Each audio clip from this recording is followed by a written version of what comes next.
Para los que no saben qué es la apologética, se los voy a decir de manera sencilla. La apologética es la defensa de la fe, eso es. Eso es lo que todos los cristianos estamos llamados a hacer de un modo u otro. No podemos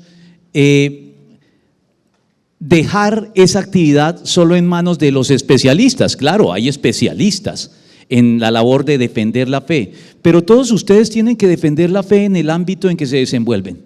Si no están encerrados en una burbuja eclesiástica, sino que salen al mundo, allá van a tener que hacer defensa de su fe. Y sobre todo en los medios académicos, cuando nuestros hijos ingresan a las universidades o al mismo colegio y comienzan a ser confrontados por una cantidad de ideologías que suenan muy convincentes por parte del mundo. Y que si ellos no tienen respuestas que vayan más allá de citar algunos versículos bíblicos, pueden moverles el piso. Y de hecho hay estadísticas que dicen que la universidad se está convirtiendo en el cementerio de muchos cristianos, porque ahí la fe de muchos cristianos se desvanece. Entonces, nuestro propósito es brindarles herramientas para que ustedes puedan hacer esta defensa de la fe. Ahí estamos, ese es mi tema, el primer tema que voy a tratar yo hoy: el cristianismo frente al escepticismo y toda su parentela ideológica. Yo sé que esas palabras suenan medio raras, pero déjenme ponerlos en contexto. Una de las batallas culturales en la cultura humana que el cristianismo libra hoy, en su eterna polémica con el pensamiento pagano antiguo, o en este caso con el pensamiento secular actual, al que algunos ya llaman neopagano, es la que tiene que ver con este asunto: el pensamiento políticamente correcto. Sé que es una expresión que ustedes han escuchado muchas veces y en muchas oportunidades. No me refiero propiamente a los eufemismos, es decir, esas palabras que el pensamiento políticamente correcto busca imponernos para no ser ofensivos con otras personas. Algunos eufemismos que son verdaderamente ridículos. La verdad es que a mí me parece que el pensamiento políticamente correcto se ha excedido. Y dice que para expresarnos bien debemos evitar ciertas palabras y utilizar otras. Podemos señalar, por ejemplo, que ya no es bien visto decir prostituta, aunque es una palabra que está en el diccionario. Ya no es bien visto, hay que decir trabajadora sexual. No es correcto sudar, sino transpirar. Es ofensivo ya señalar la raza de alguien, pues ya no existen las razas. Hoy lo que existen son las etnias. Por consiguiente, ya ni de cariño se le puede decir a alguien negro, así lo sea, sino hay que decirle afrodescendiente. Tampoco se le puede decir blanco al individuo de cabellos y ojos claros y con escasa pigmentación en su piel. Hay que decirle caucásico. Si alguien se nos acerca con mal aliento, es solo impresión nuestra, porque lo que en realidad tiene es halitosis. Y si tiene el pésimo gusto de soltar gases en público, ya no se le puede reprender. Hay que compadecerlo por sus incontinentes flatulencias. Algunos incluso han llegado a creer que político es un eufemismo para corrupto, al punto que algunos dicen que es redundante hablar de políticos corruptos.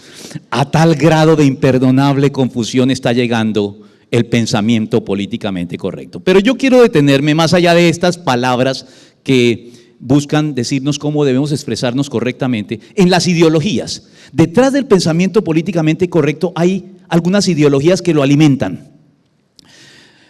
Esas son las que están detrás de él. Ideologías que el pensamiento políticamente correcto busca defender, busca promover y busca imponer en oposición al cristianismo. Esas ideologías forman, yo lo veo así como una gran familia. Todas están emparentadas.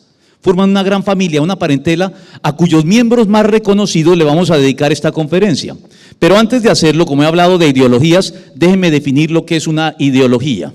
Una ideología, perdón, me pasé mucho, esto estaba muy sensible. Ideología.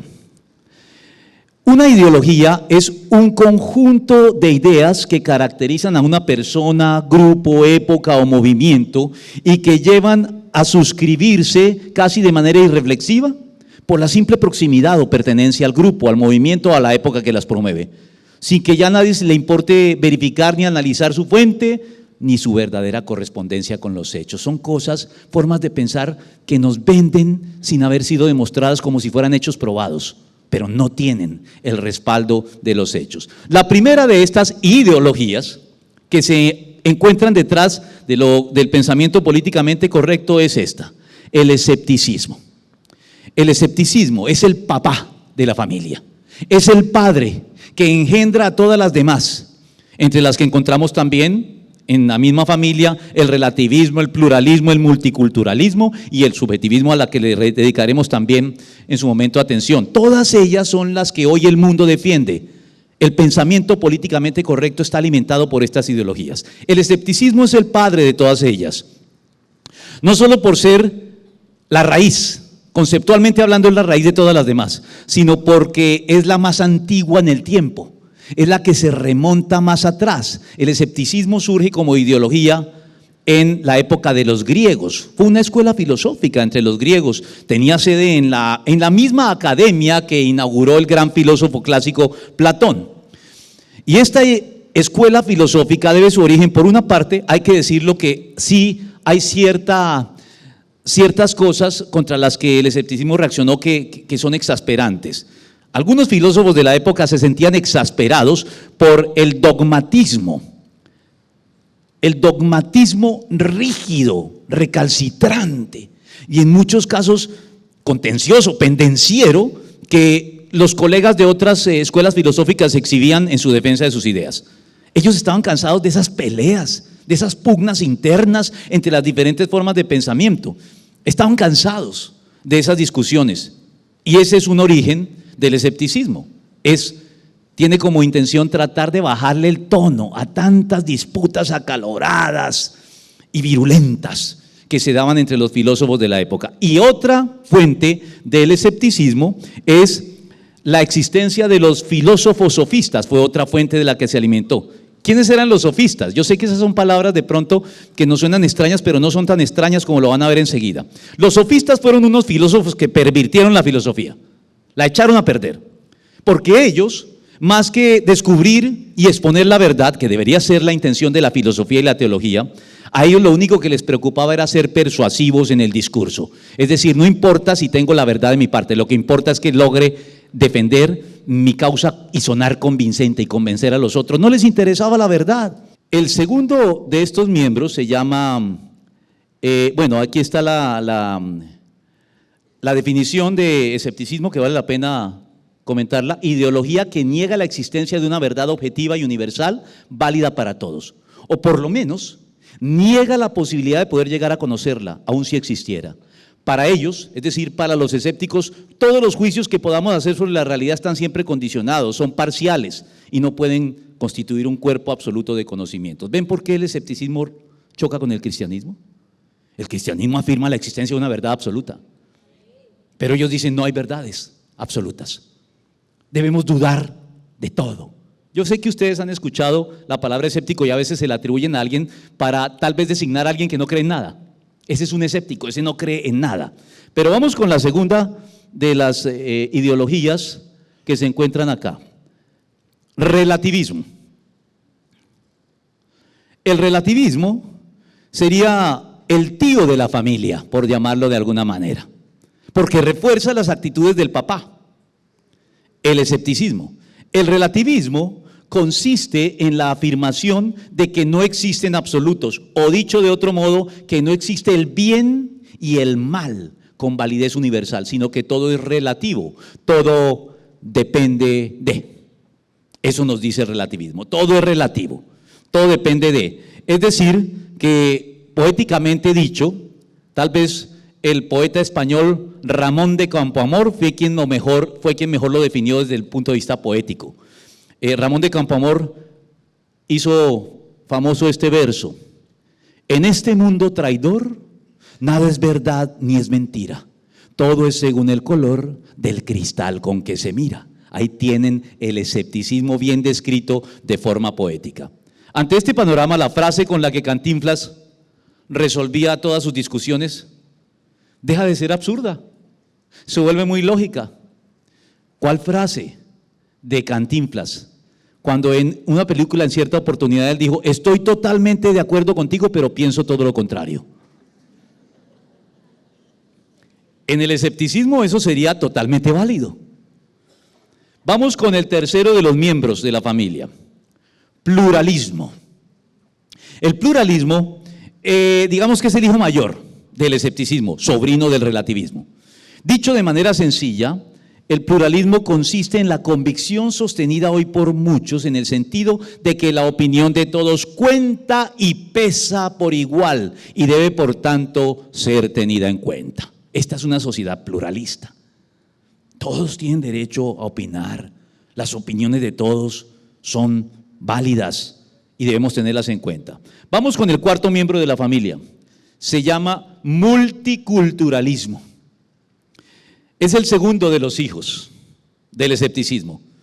No es más que una imitación un poquito más sofisticada de su hermano mayor, el pluralismo. Porque el multiculturalismo, ¿qué es lo que afirma? Es la ideología que afirma que todas las culturas son igualmente válidas y respetables. Y defiende entonces a ultranza el dicho que afirma: a donde fueres, haz lo que vieres. Si algo es malo en Cali, pero te vas a los Estados Unidos y allá es bueno, entonces hazlo, porque en Estados Unidos es bueno. Es otra cultura. En este mundo multicultural, cada cultura determina lo que es bueno y lo que es malo. Y terminamos con el último miembro, el hijo menor de la familia. Se llama subjetivismo. Ese es el colmo. Es tal vez el más necio, es el más terco de los tres, porque el subjetivismo le hace honor a su tío, el relativismo, de la manera más descalada e individualista. ¿Qué es lo que dice el subjetivismo? Ideología que afirma que cada persona tiene el derecho, ya no solo de opinar, sino de sostener y defender su propia verdad, la cual debe ser respetada y no debe ser cuestionada por quienes sostienen puntos de vista diferentes e incluso contrarios sobre la verdad. Tantas verdades como personas hay en el mundo, dice que el subjetivismo. Cada uno tiene su propia verdad. Como puede verse, toda esta parentela ideológica surge del papá, el escepticismo antiguo, converge en el escepticismo radical moderno, entendido como la creencia de que no existe ningún conocimiento ni seguro ni confiable. Hoy cuando hablamos de un escéptico pensamos en una persona para la cual nada es seguro, para la cual nada es confiable, que no cree en nada. En realidad el escepticismo es el origen de todas ellas. Y es la pesimista conclusión final a la que nos conducen todas las ideologías anteriores que se encuentran detrás del pensamiento políticamente correcto, que nos quiere poner mordaza a los cristianos para que no llamemos a las cosas por su nombre. Tenemos que despojar al pensamiento políticamente correcto de esa actitud ingenuamente romántica y optimista de la que la han querido revestir, porque se darán cuenta ustedes de que ¿cuál es el santo grial del pensamiento políticamente correcto? Se llama inclusión. La palabra inclusión. Hay que incluir a todo el mundo, a como dé lugar, aún a costa de la verdad. Si hay que sacrificar la verdad para incluirlos a todos, pues sacrifiquémosla. Y eso no lo puede hacer el cristiano. Ahora bien, teniendo en cuenta que la tolerancia, los cristianos debemos ser tolerantes. La tolerancia es una actitud promovida por la Biblia. Entonces vamos a aplicar la tolerancia cristiana a estas ideologías. La Biblia dice que debemos someterlo todo a prueba, ¿no? ¿Y qué debemos hacer después? Retener lo bueno. Sí, hay algunas cosas que podemos retener en ejercicio de la tolerancia. Vamos a ver qué podemos rescatar del pluralismo. El cristiano está de acuerdo con el pluralismo en que toda persona tiene derecho a expresar su opinión, ojalá de manera respetuosa y a ser escuchada por los demás. En eso estamos de acuerdo. ¿Pero en qué no estamos de acuerdo? En que eso no significa que toda opinión tenga la misma validez y que no pueda ser discutida, que no pueda ser rebatida, que no pueda ser refutada por otras opiniones más y mejor sustentadas. Déjenme contarles una anécdota rápidamente. Cuando vino el Papa, yo publiqué en mi perfil de Facebook un texto en donde exponía los argumentos clásicos del protestantismo en contra de la institución papal, con respeto y con argumentos históricos. Pues muchos católicos se sintieron ofendidos y me tildaron de intolerante. Y yo les dije, ¿cuál es la intolerancia? Si ustedes no están de acuerdo, argumenten en contra de mis argumentos, pero no me descalifiquen como intolerante. Simplemente estoy planteando la postura clásica del protestantismo desde que Martín Lutero rompió con Roma. ¿Por qué me llaman intolerante por eso? Porque hoy cualquiera que discrepe de una opinión, entonces ya está tachado de intolerante en nombre del pluralismo. Miremos qué podemos rescatarle al multiculturalismo. El multiculturalismo, el cristiano está de acuerdo en que toda cultura puede y debe ser considerada y evaluada a la hora de hacer aportes a la construcción del bienestar colectivo y del bienestar global. Estuvimos hace 15 días en Popayán, en una iglesia misionera que tiene actividad evangelística en las etnias. Dicen que en el Cauca hay 33 etnias diferentes. Y ellos van a cada cultura y tratan, hoy los misioneros ya tratan de no imponer la cultura propia sobre el evangelizado, llevarle el evangelio, pero permitir que conserve los aspectos de su cultura que son válidos. Bueno, claro que sí, eso es lo que les estaba diciendo, pero ¿en qué no estamos de acuerdo con el multiculturalismo? En lo siguiente, en que no todos los aspectos de las diferentes culturas humanas son por sí mismos constructivos y están exentos de crítica, sino que hay aspectos de ciertas culturas que tienen un potencial destructivo que debe ser combatido. Por ejemplo, entre los indios de la India, o los hindúes si lo prefieres, aunque son diferentes, una es etnia y la otra es una religión, enterraban a los varones fallecidos junto con sus esposas vivas. Y los cristianos no podemos simplemente cerrar los ojos y decir que eso está bien dentro de esa cultura, porque esa práctica es condenable en cualquier cultura. O los cristianos podemos también estar en desacuerdo con la poligamia que se practica en algunas otras culturas. Hay culturas que tienen por costumbre mutilar los genitales de sus mujeres, los musulmanes, o hacer trabajar a los niños desde pequeños. Y en nombre del multiculturalismo no podemos quedarnos callados ante estas prácticas culturales a todas luces equivocadas, injustas y crueles, desde la óptica de la razón, desde la óptica del cristianismo, por igual. Asimismo, vamos con la última, el relativismo. El cristianismo le concede al relativismo que no existe ser humano, por capaz, por dotado o por ungido que pueda ver por sí solo la totalidad de la verdad, sino que aún los hombres más brillantes solo pueden ver algunos aspectos más o menos destacados de la verdad. Y por eso estamos de acuerdo con el relativismo de que debemos combatir la actitud soberbia, cerrada y dogmática de muchas personas que pretenden pontificar sobre todo, lo divino y lo humano. Son especialistas en todo, sobre todo en el cristianismo. A veces los dirigentes de algunas iglesias son tan ungidos que ellos todo lo que dicen en cualquier campo es dogma. Y eso es un error porque a veces dicen muchas torpezas, muchas burradas y nos hacen quedar mal a todos los cristianos ante los que lo escuchan. Así que sí, estamos de acuerdo, no hay nadie que sepa todo sobre todos los asuntos, pero al mismo tiempo el cristianismo reconoce que hay aspectos puntuales de la verdad que son tan claros, que son tan evidentes para todo observador desprejuiciado que tienen validez universal. Hay asuntos que no dependen de, por ejemplo, forzar a un niño contra su voluntad a tener relaciones sexuales con un adulto en cualquier cultura está mal, eso no depende de. Eso no es algo que hay que analizar para ver si es verdad o no es verdad. Eso no admite discusión. Hay aspectos de la verdad que son evidentes para todo, que no dependen de nada más. Y en lo que tiene que ver con el subjetivismo, el cristianismo defiende el valor. Vamos con el subjetivismo ahora. ¿Sí pasó ahí? ¿Se me trabó esto? Ya. El subjetivismo defiende el valor de las perspectivas particulares de cada individuo humano. Cada uno tiene experiencias subjetivas que son respetables. Cada uno de nosotros vive las cosas de manera diferente.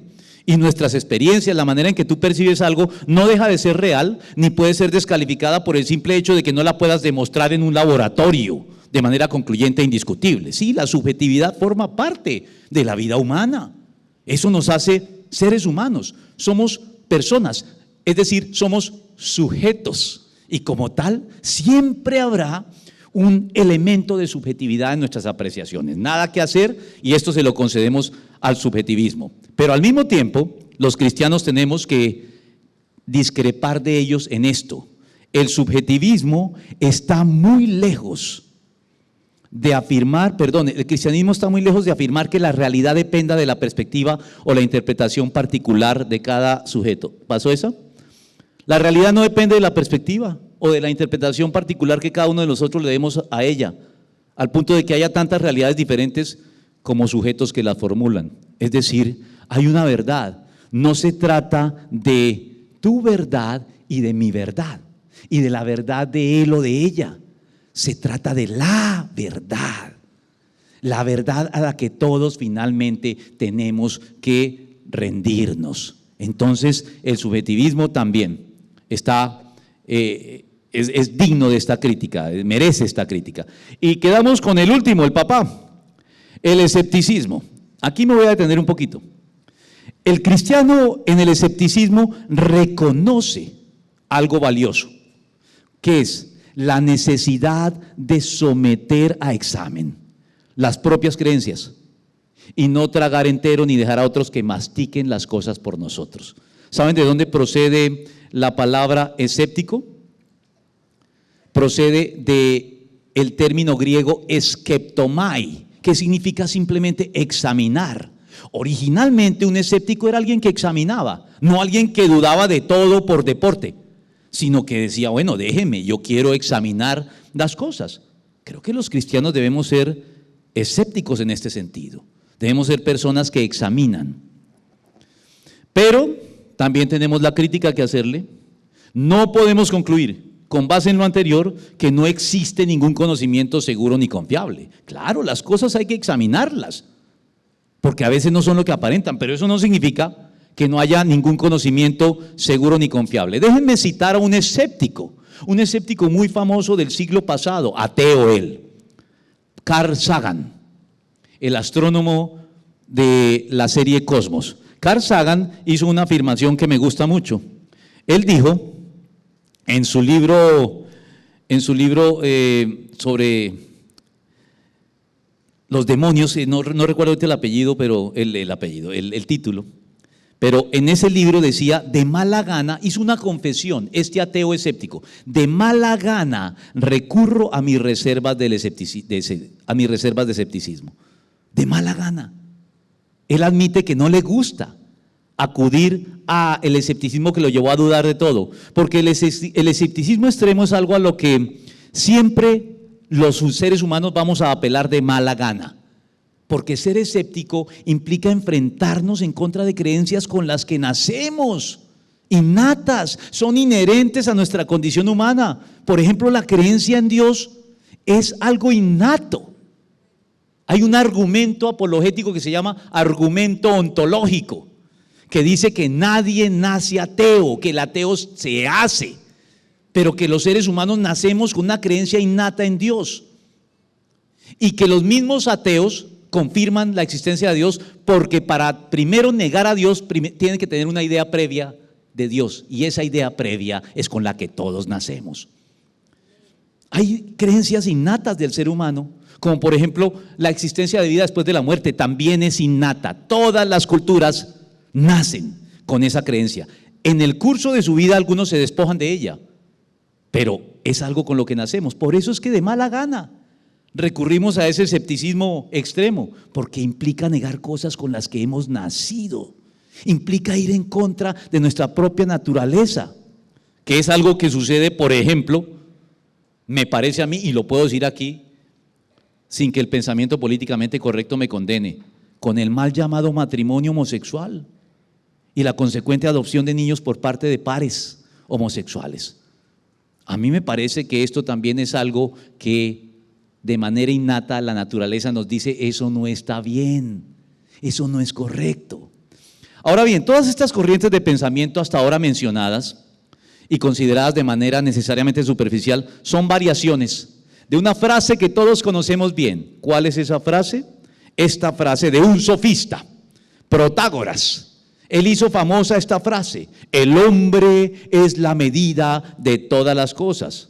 Pues el cristianismo sostiene algo diametralmente diferente. Dios es la medida de todas las cosas.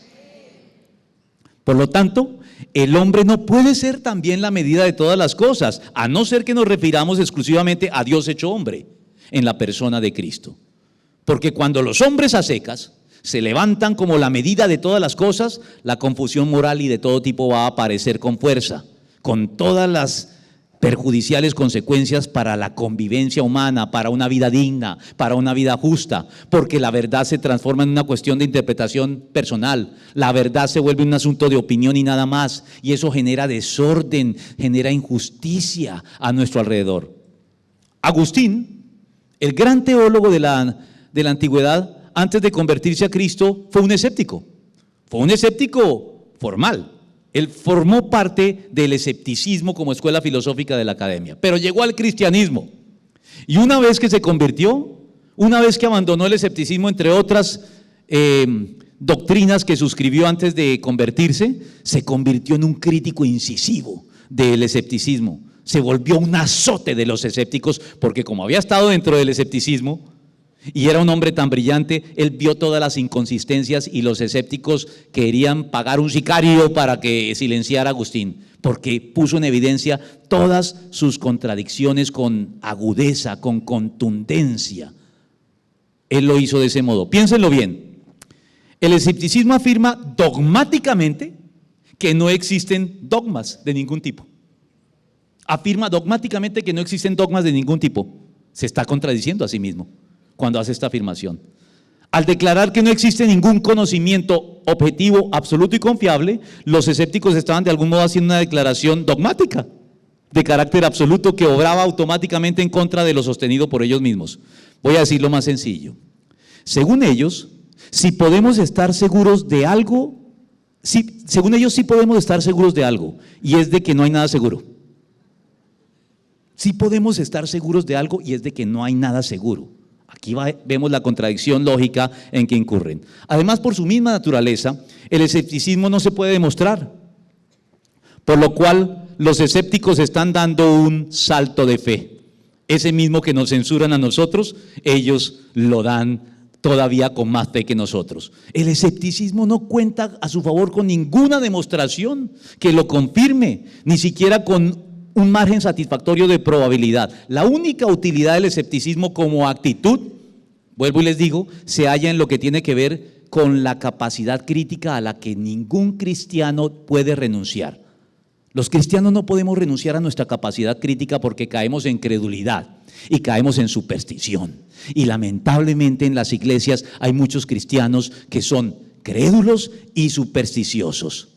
Por eso aquí sí le doy la razón a un pensador judío, que fue un gran escritor sobre arte, Isaiah Berlin. Él dijo, el escepticismo, perdón, este no es Isaiah Berlin, este es Fred Heeren. ¿Qué pasó aquí? Bueno, aquí está. El escepticismo es un valor eterno que debemos preservar. Ignoramos dónde está el puerto, hay que seguir pues navegando. Eso lo dijo Isaiah Berlin. Ustedes dirán, pero ¿cómo un cristiano defiende el escepticismo? Porque lo estoy defendiendo en el sentido, ahora sí, en que Fred Heeren lo defendió. Si a un escéptico lo definimos como aquella persona que examina cada creencia en vez de dejar a otros que piensen por él, tenemos un escepticismo sano que se aviene tanto con la ciencia como con la Biblia. Ahí encajamos los cristianos. Ese es el perfil que los cristianos debemos tener, porque si no, ¿saben qué? Caemos en la fe de carbonero. ¿Saben ustedes lo que es la fe de carbonero? ¿Han oído la expresión?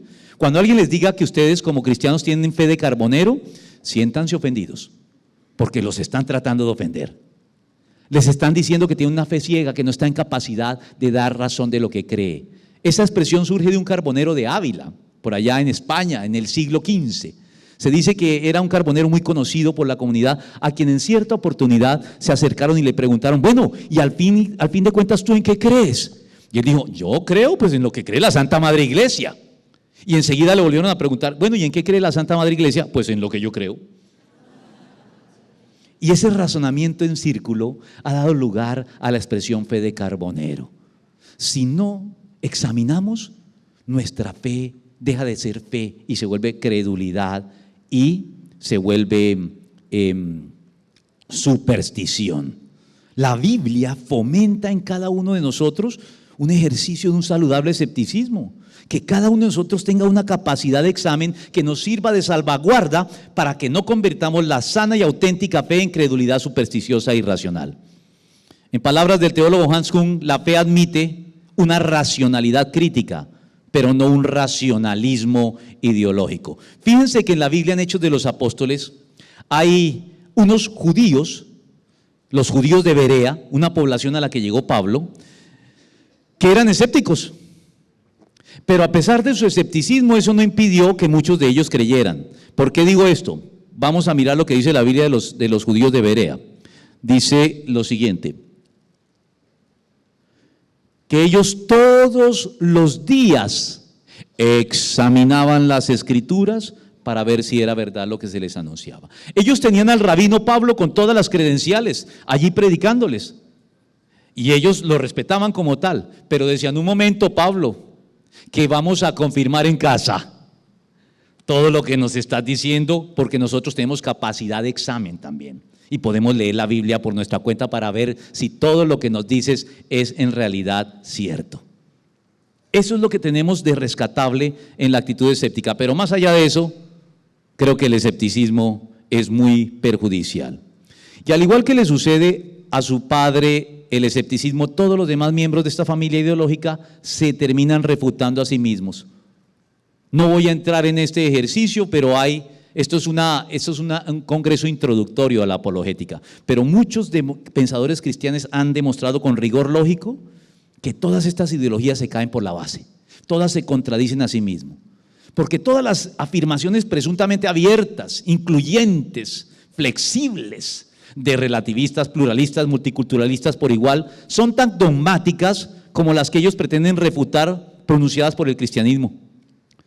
Porque si todo es relativo, como lo afirma el relativismo, ¿por qué habría alguien entonces de suscribir la postura de los relativistas? ¿Cómo pueden ellos reclamar mayor validez para su postura si sostienen que todas las posturas son igualmente válidas? Piensen en eso. ¿Por qué debo ser relativista si al fin y al cabo el relativismo dice que todas las posturas son válidas? ¿Con qué argumentos pueden convencer a quien piensa que no todo es relativo sin traicionar al mismo tiempo su relativismo? Al fin y al cabo, ¿no indica el más elemental principio de no contradicción que algo no puede ser verdad y mentira al mismo tiempo y en la misma relación? Así, si lo que dicen los relativistas es cierto, entonces lo que dicen quienes combaten el relativismo debe ser mentira o viceversa. Y si ellos admiten esto último, están contradiciendo su postura al hacerlo. Si argumentan a favor de su postura, terminan contradiciéndola. Y si no lo hacen, pierden cualquier poder de convicción a favor de ella. No tienen nada que hacer. Y lo mismo se extiende a todo el resto de miembros de esta familia. La lógica más básica nos indica que no todo depende de, porque aún escépticos, relativistas, multiculturalistas, pluralistas, subjetivistas, de todo pelambre, tienen que estar de acuerdo, por ejemplo, con la llamada regla de oro, que proviene de la Biblia. ¿Quién no está de acuerdo con la regla de oro? Al menos con su formulación más conocida, que no es la bíblica. La formulación más conocida de la regla de oro, si ustedes han estado atentos a las predicaciones del pastor Ariel, aquí dice: no hagas a otros lo que no quieras que te hagan a ti. ¿Quién no está de acuerdo con eso? Eso es cierto. Y al hacerlo, están admitiendo que hay asuntos en que no se trata de mi verdad, de tu verdad, se trata de la verdad, una verdad que no depende del punto de vista de cada cual, ni de todos juntos. Es verdad aquí, en la Patagonia, en la Conchinchina por igual, al margen de que la reconozcas o no como tal. Una verdad que si no la tienes en cuenta y optas más bien por tu propia verdad particular, por la verdad diseñada de acuerdo a tus preferencias, te llevará, déjame decirte, más temprano que tarde, a estrellarte dolorosamente contra la realidad del mundo, como le sucedía al apóstol Pablo, cuando se resistía a la verdad, según lo dice el Señor Jesucristo, dándose cabezazos contra la pared. ¿Recuerdan qué es lo que le dijo? Pablo, Saulo, ¿por qué me persigues? ¿Qué sacas con darte cabezazos contra la pared? Eso es lo que hacen todos los que suscriben estas ideologías. Definitivamente el hombre no es la medida de todas las cosas. Y debemos agradecer que así sea, porque de lo contrario no habría manera de dirimir las diferencias al no poder apelar a una autoridad superior a la humana. Pero los cristianos apelamos a una autoridad superior a la humana, la autoridad divina de aquel que al hacerse hombre se presentó a sí mismo diciendo: yo soy el camino, la verdad y la vida.